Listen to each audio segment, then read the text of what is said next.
let's see if we can get the molecular structure for butyl, cyclopentane. So you would just break this up the way we've done it in the last several videos. The suffix is ane, so it is an alkane, all single bonds.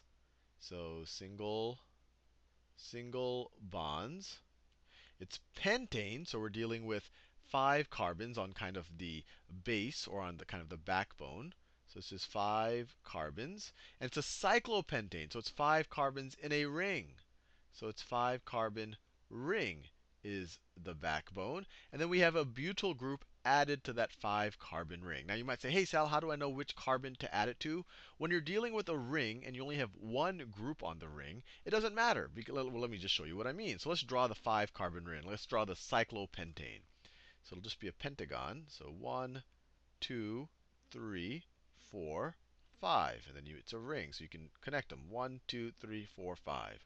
Now, it doesn't matter where I draw the butyl group. It's all symmetric around there. We just have a ring, and it's connected to a butyl group at some point. It'll start to matter once we add more than one group. So we can just pick any of these carbons to add the butyl group to. Now, just as a review, the but prefix, that refers to, remember, methyl, ethyl, propyl, or meth, eth, prop, but. This is 4 carbons. This is a four carbon alkyl group. So let me just add it here. I could have added it to any of these carbons around this cyclopentane ring. So if I just add it right here, so I'm going to have 4 carbons. So 1, 2, 3, 4. That is the butyl part of this whole thing. And then let me just attach them up. So you might be tempted to just draw this right there. And actually, this would be right. This is butyl cyclopentane. But a question might rise. I just happened to connect the cyclopentane to the butyl at this first carbon on the butyl right there. I could have just as easily done it like this. I could have just as easily had a I could have just as easily had it like this, where, let me draw my butyl again. So I have 1, 2, 3, 4. So once again, this is a butyl, but instead of being bonded to the cyclopentane on my first carbon, maybe it's bonded right here. Maybe, let me do it with that yellow color. Maybe it's bonded right here. Why, this seems like maybe this could also be butyl cyclopentane. It looks like we have a butyl group. This is butyl right here. I drew a butyl group right over here. And I also drew a butyl group right over here. But these are fundamentally 2 different molecular structures. I'm touching the first carbon here. I'm touching the second carbon over here. Now, there's 2 ways to differentiate this. One is the common naming, and one is the systematic naming. So let me differentiate between the two. So in the common naming, and this can get a little bit involved. And this, frankly, is probably the most complicated or a part of naming organic compounds. Systematic is often more complicated, but it's easier to, I guess, systematically come up with it. So there's a common, and then there's a systematic. Systematic. So the common way of doing it is if you just say butyl cyclopentane, that implies that you are bonding to the first, or depending how you view it, the last carbon in the chain. So this right here is butyl cyclopentane. This right here is not just butyl cyclopentane. What you would do is you definitely have a cyclopentane ring. So this would definitely be a cyclopentane. Let me put some space here. This is definitely going to be a cyclopentane. And you do have a butyl group on it. So we do have a butyl group. But because we are bonded, we aren't bonded to the first carbon. We're bonded to a carbon that is bonded to 2 other carbons. We call this sec butyl cyclopentane. So this is sec. And everything I'm doing is obviously freehand. If you were to see this in a book, the sec would be italicized. Or sometimes it would be written as S-butyl cyclopentane. And this sec means that we have attached to a carbon that is touching two other carbons. So you look at the butyl group and say, well, which of these carbons attached to two others? It's either that one or that one. And regardless of whether you're attached to this or this, if you think about it, it's fundamentally the same molecular structure. So that's what you do when you're attached to that guy right over there. But what about the situation? We're dealing with just the common names right here. What about the situation where it looks like this? So we have our cyclopentane right there. And we have I guess we could call it a butyl group. It'll have 4 carbons in it. But let's say that the 4 carbons look something like this. Let's say our 4 carbons. So we have 1, 2, 3, 4. 1, 2, 3, 4 carbons. And we're bonded to this one right over here. So whenever you're bonded to, I guess, one end of the 4 carbon group, and it branches off at the other end, and it seems a little complicated. And this only deals for alkyl groups below really 5 or 6 carbons. This we call an isobutyl group. So let me write this down. So this right here is sec-butyl, or S-butyl, sometimes for short. This right here, this right there, is isobutyl. It's actually iso. That is an isobutyl group. And then the last thing to worry about when you're dealing with butyl groups is something like this. So let me draw it. So you could also draw 4 carbons like this. You have 1 carbon, 1, 2, 3, 4. 1, 2, 3, 4 carbons, and you're attached over here. Now this naming, this group right here, and you're going to see the systematic naming is much easier for these compounds. This group right here, over here, the carbon you're attached to is attached to 2 other carbons.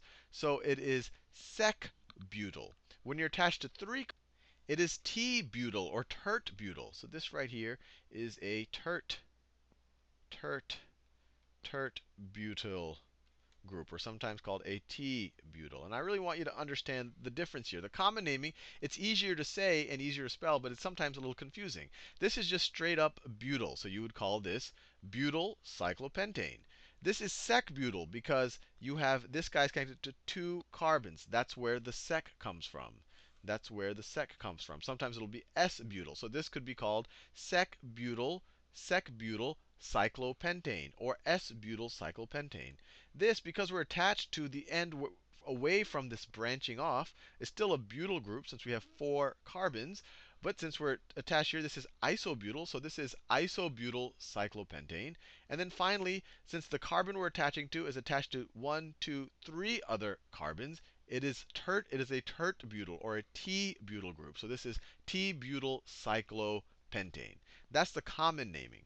So maybe I should clear out systematic here just so it's clear to you. That everything we've done here is common naming. So let me write down.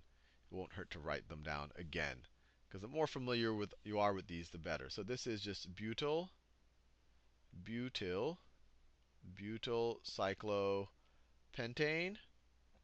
This is S, or sec-butyl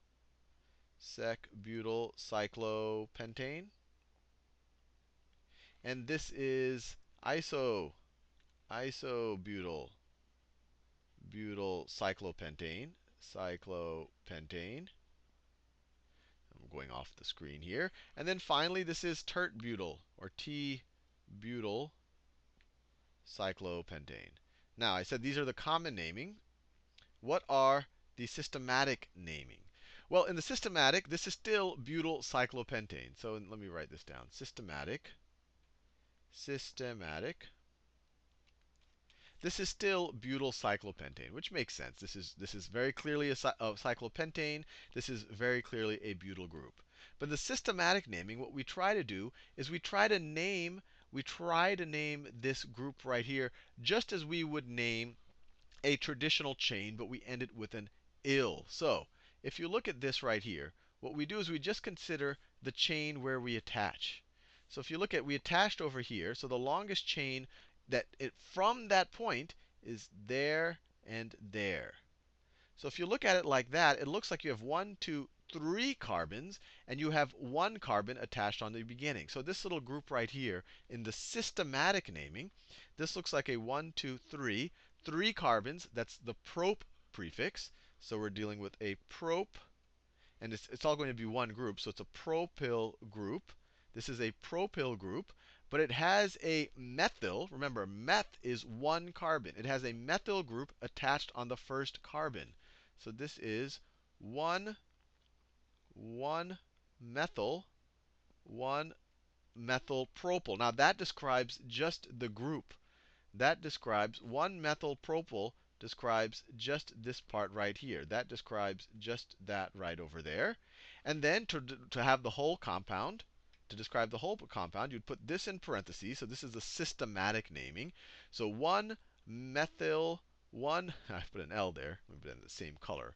One methyl, because you have you're starting where you're attaching.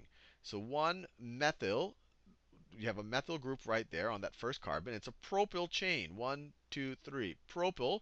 And then you would say cyclopentane. Cyclopentane. That's the systematic name for that. Now, if you look at this one right here, what in the common name is isobutyl, what you do is you look at where we attach. Where we attach is 1, 2, 3 carbons. So once again, let me do it in that same 1, 2, 3 carbons. So once again, this is a propyl. Prop is for 3. But the methyl group now is attached to the 1, 2, the second carbon. So this is 2 methyl. Let me make some space here. This is 2 methyl. So that describes this group right here. That describes this entire group, cyclopentane. Cyclopentane. Remember, this is a systematic name. You might sometimes see this referred to as isobutyl cyclopentane or 2-methyl-propyl cyclopentane. And this is actually a YL. Spelled it wrong. And then finally, do the same exact idea here, but it becomes a little bit more interesting. Over here, we are attached to this carbon. And the longest chain I can do, starting with that carbon, is just one chain right there. So we just have a 2-carbon chain, right? 1, 2. The prefix for 2-carbon is ethyl, or eth. Eth, and since it's a group, ethyl. And then we have 2 methyl groups. We have two methyl groups attached right over there. And it's attached on the 1 carbon, right? This is 1, and this is 2. We call the 1 carbon where we are attached to the broader chain. So what this is going to be, you would actually write 1, comma 1 to show that we have 2 groups attached to the first carbon. And both of them are methyl. And so we write 1, 1, dimethyl. Di for 2. Dimethyl. So this entire group right here, which we also called T-butyl, when systematic naming, is 1, 1. We have 2 groups attached to this first carbon. 1, 1, dimethyl ethyl. That's this whole thing. This is the ethyl, and then we have 2 methyls attached there. That's why we write 1, 1. They're both attached to the 1. We have 2 of them. That's why we wrote di over there. So it's 1, 1, dimethyl ethyl, and then finally cyclopentane. Cyclopentane. So hopefully that doesn't confuse you too much. I think if you watch the video over and over and try to practice it with your own problems, you'll see that the systematic name way is actually pretty logical. And actually, if you have more than 5 or 6 carbons in the group, they always, or they tend to always use the systematic naming.